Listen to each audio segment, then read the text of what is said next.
Assam is drowning. আপোনালোকে শুনিবলৈ পাইছে যে যোৱা কেইবছৰমানৰ পৰা ধৰি কনসিস্টেন্টলি অসম বহুত বেয়াকৈ প্ৰাকৃতিক বানপানীৰ সন্মুখীন হৈছে। কিন্তু কিনো ডাঙৰ কথা, বিষয়টো কোনো ডাঙৰ চহৰ বা ডাঙৰ ষ্টেটৰ নহয়, বিষয়টো নৰ্থ ইষ্টৰ হয়। কিনো ডাঙৰ কথা, ভাৰতবৰ্ষৰ জনসাধাৰণৰ নৰ্থ ইষ্টৰ লগত কানেকশ্যন কেৱল নেচাৰেল বিউটিৰ কাৰণেহে, নেচাৰেল ডিজাষ্টাৰৰ কাৰণে নহয়। কিনো ডাঙৰ কথা, because we are not learning anything from our past mistakes. প্ৰতি বছৰে বানপানীৰ কাৰণে 24 লাখ মানুহ ডিছপ্লেচ হৈ যায়। প্ৰতি বছৰে বানপানীৰ কাৰণে হাজাৰ কৰোৰ টকাৰ লোকচান হৈ যায়। ইনফেক্ট যোৱা কেইবছৰমানৰ পৰা কাজিৰঙা নেশ্যনেল পাৰ্কত 25তকৈ বেছি ৰাইন'ছ বানপানীৰ কাৰণে মৃত্যু হৈছে। Today, in the next 3 minutes, I want to tell you আমি অসমৰ কাৰণে কি কৰিব পাৰোঁ। I am actually going to suggest some solution. যদি আপোনাৰ ভিডিঅ'টো ভাল লাগে তেন্তে ভিডিঅ'টো শ্বেয়াৰ কৰক so that এই solution আৰু মানুহৰ ওচৰলৈ যায়। যদি আপকামিং টপিকবোৰৰ নটিফিকেশ্যন পাব বিচাৰে তেন্তে চেনেলটো ছাবস্ক্ৰাইব কৰি নটিফিকেশ্যন অন কৰি লওক যাতে চেনেলটোৰ প্ৰতিটো আপডেট ফাৰ্ষ্ট অফ অল আপোনাৰ তাত। কিন্তু অসমত প্ৰতি বছৰে বানপানী কিয় হয়? Because of this. This is the Brahmaputra river and it's huge. The river is so big that is visible from space, and this river can't be tamed because it carries not just water but a mixture of soil, clay and nutrients. Sediment. During the monsoon, this river carries 2.12 million metric tons of sediment every single day. You would need 1,41,300 tracks carries all this way. Summer glaciers melt হয় আৰু immediately monsoonত বৰষুণ হয়। যোৱা কেইবছৰমানৰ পৰা ধৰি সাইক্লোনৰ কাৰণে এই বৰষুণৰ ইন্টেন্সিটি বাঢ়ি যায়। As a result, Assam suffers.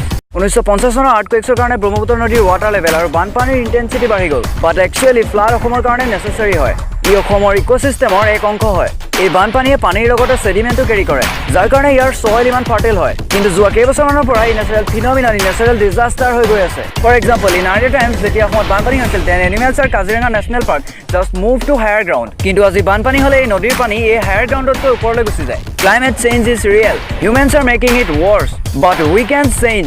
চাওক, ফ্লাড আমাৰ কণ্ট্ৰলত নাই, বাট আমি ফ্লাডক নেচাৰেল ডিজাষ্টাৰ হোৱাৰ পৰা আমি ৰখাব পাৰোঁ। নম্বৰ 1, ক্ৰিয়েট এ স্পন চিটিজ। মনচুনত বহুত বেছি পানী আৰু বছৰটোৰ বাকী সময়খিনিত পানীৰ নাটনি ইণ্ডিয়াৰ এটা ডাঙৰ প্ৰব্লেম হয়। But what is the solution? Sponge city এইটো এক ধৰণৰ ৰেইন ৱাটাৰ হাৰ্ভেষ্টিং টেকনিক হয়। We must have video' like this. ইয়াক কোৱা হয় porous asphalt. We can make road like this and connect this road to a rain water harvesting system. Sponge city এনেকুৱা এটা ধাৰণা হয় যাৰ কাৰণে এখন চিটিয়ে নিজৰ ৱাটাৰ ইনফ্ল' মেনেজ কৰাৰ কাৰণে চেল্ফ এফিচিয়েঞ্চৰ দৰে কাম কৰে। It can hold, clean and drain the water in a natural way. এই গোটেই এক্সট্ৰা পানীবোৰ আমি আৰ্বান ফাৰ্মিং, গাৰ্ডেনিং আৰু টয়লেটৰ কাৰণে ইউজ কৰিব পাৰোঁ।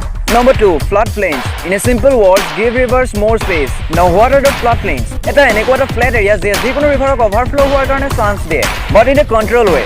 গছৰ শিপাই মাটি খামুচ মাৰি ধৰি থাকে, পানীৰ ফ্ল' শ্ল' কৰি দিয়ে। এইটো আমি সৰুৰে পৰা শুনি আহিছোঁ। তাৰ পাছতো আমি ডেভেলপমেণ্টৰ নামত ৰিভাৰ বেডছবোৰত এনক্ৰ'চমেণ্ট কৰি আছোঁ, তাত কনষ্ট্ৰাকশ্যন কৰি আছোঁ, আৰু ৰিভাৰ বেডছ আৰু আমাৰ ছেটেলমেণ্টৰ মাজৰ যি দূৰত্ব তাক ৰিডিউচ কৰি আছোঁ। দিছ ভিডিঅ' এক্সপ্লেইন হাউ ফ্লাড প্লেইনছ ৱৰ্ক। এয়া ভেটিভা বা খাজ। ই এক প্ৰকাৰ ফাষ্ট গ্ৰ'য়িং গ্ৰাছ হয়, যাক এচেঞ্চিয়েল অইলৰ কাৰণে গ্ৰ' কৰা হয়। ভেটিভা চিষ্টেম এনেকুৱা এটা চিষ্টেম হয় য'ত এই গ্ৰাছৰ জৰিয়তে কোনো এটা এৰিয়াক ফ্লাড ৰেচিডেণ্ট কৰা হয়। ইয়াৰ দ্বাৰা ফ্লাড ৰোধত সহায়টো হ'বই আৰু স্থানীয় বাসিন্দাসকলৰো সহায় হ'ব। Number 3, early ৱাৰ্ণিংছ। উৰিষ্যা এখন এনেকুৱা ৰাজ্য হয় য'ত চাইক্লন বহুত ফ্ৰিকুৱেণ্টলি আহি থাকে, but their disaster management system has massively improved. Last year they moved over million people to save before cyclone Fani. আমি এই ফ্লাডৰ ইনফৰমেশ্যন সৰু সৰু গাঁওবাসীলৈ টাইমত পঠিয়াব লাগিব। আমি প্ৰব্লেম হোৱাৰ পিছত তেওঁলোকৰ ৰিয়েক্টিভ সলিউশ্যন বিচৰা এপ্ৰ'চ বন্ধ কৰিব লাগিব। আমি প্ৰ'এক্টিভ হ'ব লাগিব। We need to be prepare or otherwise প্ৰতি বছৰে বানপানী আহিয়ে থাকিব আৰু প্ৰতি বছৰে ডিজাষ্টাৰ হৈয়ে থাকিব। চ' আমি কি কৰিব পাৰোঁ? Wild life trust of India এটা ডনেটিং ছাইট অৰ্গেনাইজ কৰিছে। আপোনাৰ যিমান সামৰ্থ্য আপুনি যিমান পাৰে সেয়া ডনেট কৰক আৰু ৱাইল্ড লাইফ প্ৰটেক্ট কৰাত চৰকাৰৰ সৈতে হাত আগবঢ়াওক। লিংক ডেছক্ৰিপশ্যনত পাই যাব। ইমেজিন যদি 1 লাখ মানুহে 50 টকা কৰি ডনেট কৰে then we will be able to reach 50 lakh rupees just like that, and that power is in your hand. Assam is a part of India. The people from the northeast are a part of our Indian family. Now it's time to change. আৰু এইটো এটা ডাঙৰ কথা।